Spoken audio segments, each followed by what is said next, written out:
Morning, folks.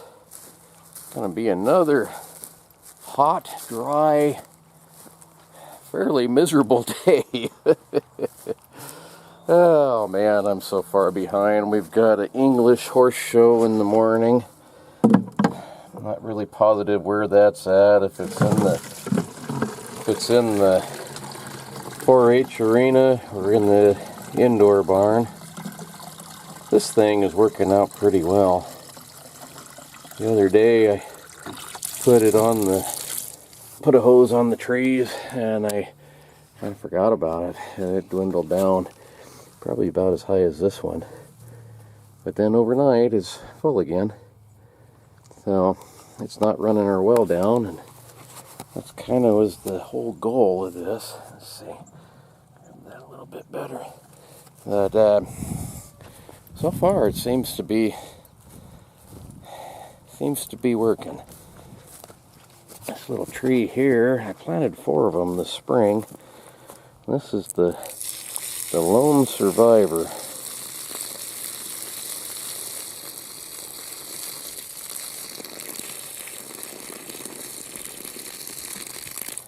It is basically knee high, maybe not quite. Hopefully it'll make it.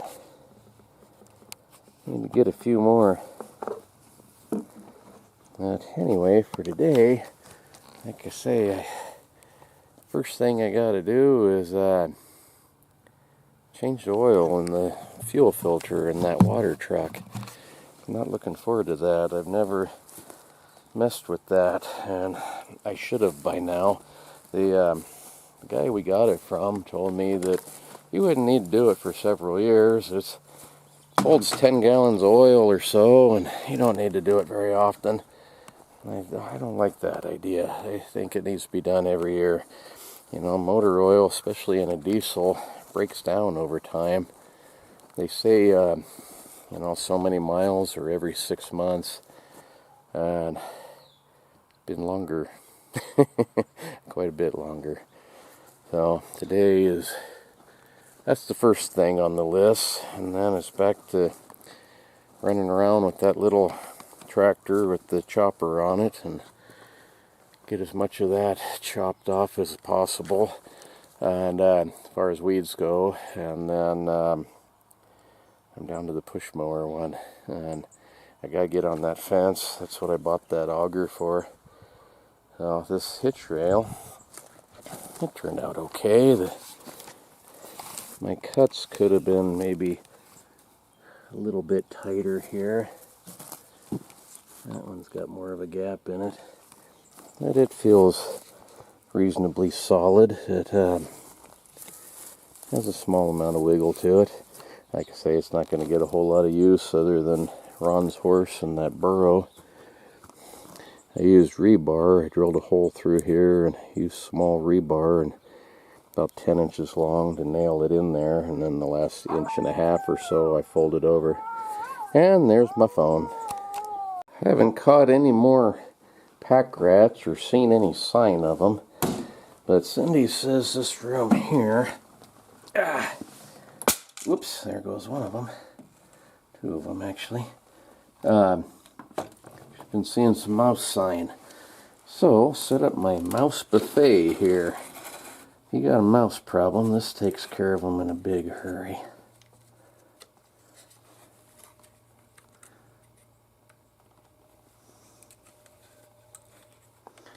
Yeah, it's got 1 trap's broken. It's got 10 traps, but 9 of them working. And like I say, that'll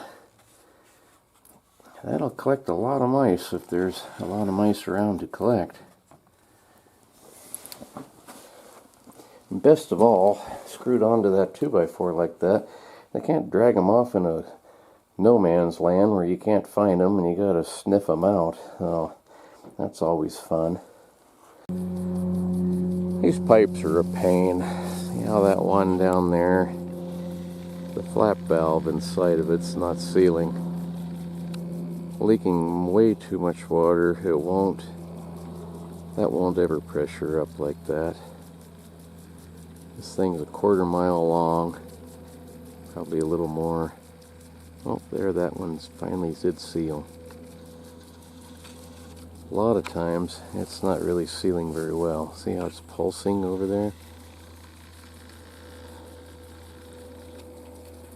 Inside of it there's a little flap, and the water's moving that flap back and forth is what's happening. So a lot of times what I can do is if I turn this off just for a second, like that, and then open it real fast, that water pressure will hit that again. There we go, that looks a little better. Well, no, it's still doing it. It was better there for a second. There we go.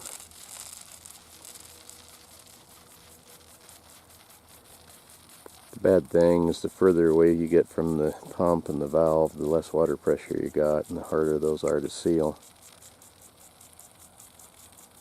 It was working okay yesterday, so it should seal up, but it takes a little longer. Just got to kind of sit and wait for it to get to the end of the line, and sometimes it'll pressure up, sometimes you got to bump it like that a couple of times before it will. It takes about, I don't know, 5-10 minutes, maybe a little more. I don't know, these pipes are, like I say, they're good in a lot of ways, because if there's a high spot, it doesn't matter. You got water in a pipe, you can get everything wet.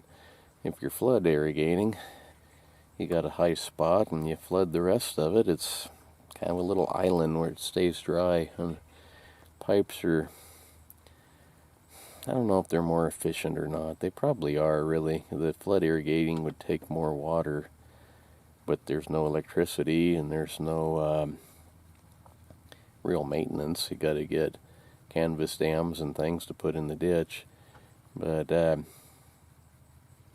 it does take more water. But then again, you got more water soaking into the ground, so you probably don't need to do it quite as often as you would moving pipes. I don't know, it's a toss-up.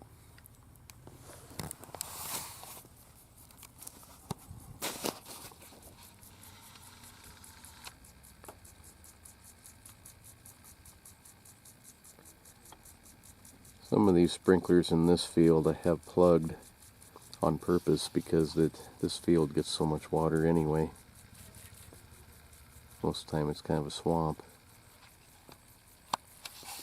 Well, this is taking longer than I was thinking it would. It's been closer to 20 minutes probably. It still isn't sealed up yet.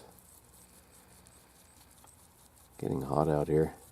You can't just turn these on and then just kind of walk away from them, because on the pump there is a switch that you have to flip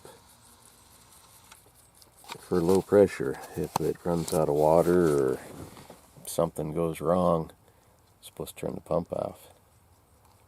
If you don't flip that switch, then the pump won't turn off and it could burn it up. So you just have to sit here and wait, and